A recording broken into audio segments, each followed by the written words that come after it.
लोकसभा चुनाव होने में अभी 1 साल लगभग वक़्त बाकी है, लेकिन उसकी तैयारियां जो है वो शुरू हो गई हैं और बिहार में सबसे ज़्यादा सियासी हलचल है। कल जहां नीतीश कुमार, तेजस्वी यादव, राहुल गांधी से मुलाकात की, अरविंद केजरीवाल से मुलाकात की, वो चर्चा का विषय रहा। इसी बीच खबर ये आ गई कि आज जो है जीतन राम मांझी अमित शाह से मुलाकात करने वाले हैं और वहां पर सियासी चर्चा भी होगी। आखिर जीतन राम मांझी जो है वो तो कह रहे हैं कि जसरत मांझी को बकायदा भारत रत्न देने की मांग को लेकर वो जाएंगे, लेकिन टाइमिंग जो है वो सवाल खड़ा कर रहा है। एक तरफ नीतीश कुमार विपक्षी एकता को एक करने के लिए राहुल गांधी केजरीवाल से मुलाकात करते हैं, तो फिर खबर आती है कि जीतन राम मांझी जो है वो अमित शाह से मुलाकात करने जा रहे हैं। उसी अमित शाह से जिन्होंने खुलकर कह दिया कि इस बार नीतीश तेजस्वी का बंटाधार होना तय है, 40 से 40 में सीट जो है वो हम लोकसभा सीट का चुनाव जीत जाएंगे। ऐसे में मांझी का वहां पहुंचना क्या बताता है? क्या मांझी जो है वो पाला बदलने वाले हैं? क्या वो वहां गठबंधन को छोड़कर एनडीए के साथ चले जाएंगे? क्या ऐसा हो सकता है?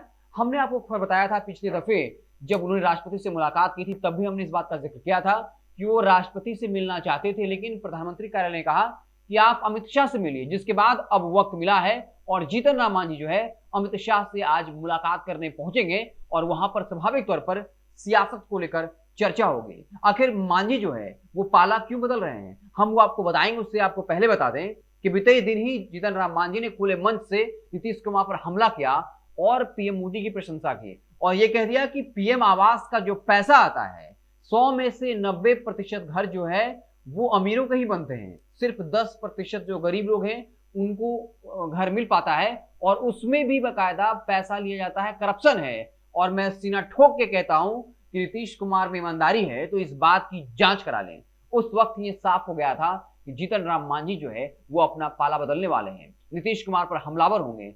और मांझी इस बात को समझ चुके हैं कि जब राहुल गांधी से नीतीश कुमार की मुलाकात हुई है, उनको पीएम यूपीए का संयोजक बनाने की चर्चा है। ऐसे में महागठबंधन में जेडीयू, आरजेडी, कांग्रेस, इसके अलावा 3 वामदल है। इसका मतलब साफ है, जीतन राम मांझी को वहां बहुत ज्यादा अपॉर्चुनिटी नहीं दिख रहा है, बहुत ज्यादा सीटें नहीं मिल सकती हैं। लेकिन अगर वो एनडीए खेमे में जाते हैं तो वहां ठीक ठाक लोकसभा की सीटें मिल सकती हैं, क्योंकि इस वक्त बीजेपी बिहार में कमजोर होती दिख रही है अगर नीतीश कुमार को यूपीए का संयोजक बनाया जाता है।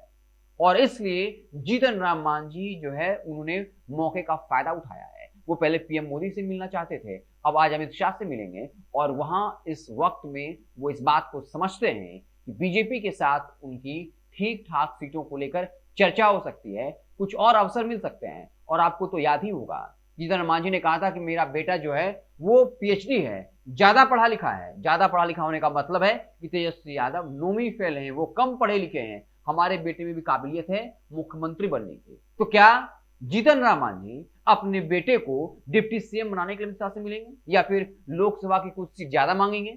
और यह हर कोई जानता है कि अमित शाह या मोदी या बीजेपी की विचारधारा से जीतन राम मांझी को कोई दिक्कत नहीं है और ये अच्छी बात।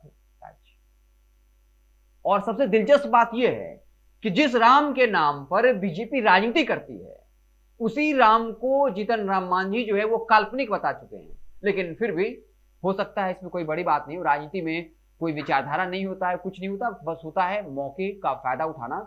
और वाकई में अगर जीतन राम मांझी बीजेपी के साथ जाते हैं तो मांझी वोट बैंक तो बीजेपी के साथ जा सकता है, जाए ना जाए ये परसेप्शन जरूर है।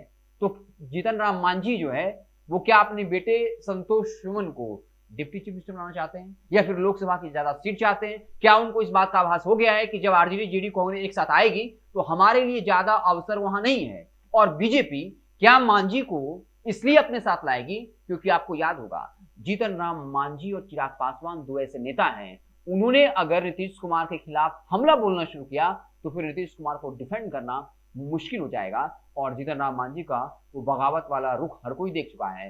जब नीतीश कुमार ने जीतन राम मांझी को कुछ दिनों के लिए मुख्यमंत्री बनाया था, लेकिन जीतन राम मांझी ने बगावती झंडा उठा लिया था और कैसे लगातार नीतीश कुमार पर हमले पे हमला कर रहे थे। और उसी वक्त से, उसी बयानों की वजह से जीतन राम मांझी आज जीतन राम मांझी हैं। इसलिए अगर बीजेपी मांझी को अपने साथ लाती है तो फिर मांझी जो है वो नीतीश कुमार पर हमलावर हो जाएंगे।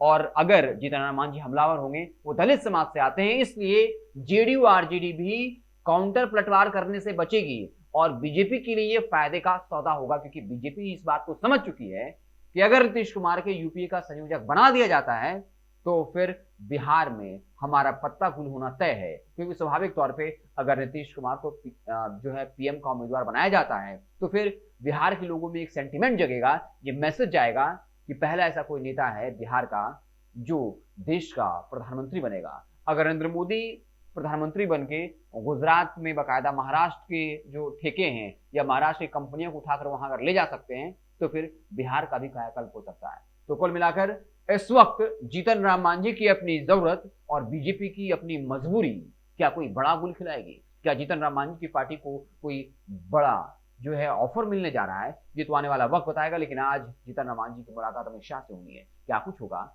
ये तो आने वाला वक्त बताएगा। जैसे ही कोई अपडेट आएगा तो आपको इत्तला करेंगे। आप देखते रहें भारत लाइव। बहुत बहुत धन्यवाद। अगर ये वीडियो पसंद आई और वह बिहार के राजनीति और बिहारियत से सरोकार रखेनी तो सब्सक्राइब बटन दबा के चैनल के सब्सक्राइब कर ली। ओजे एगो घंटी बा, ओकरा बटन दबा देला से कुल सटीक और मारक खबर रुआ मुफ्त में मिल जाई। अगर रुआ पत्रकारिता के हमनी के नया प्रयोग में सहयोग कर चाहतानी तो ज्वाइन बटन दबा दी। पेटीएम नंबर नोट कर ली 9386816700। धन्यवाद।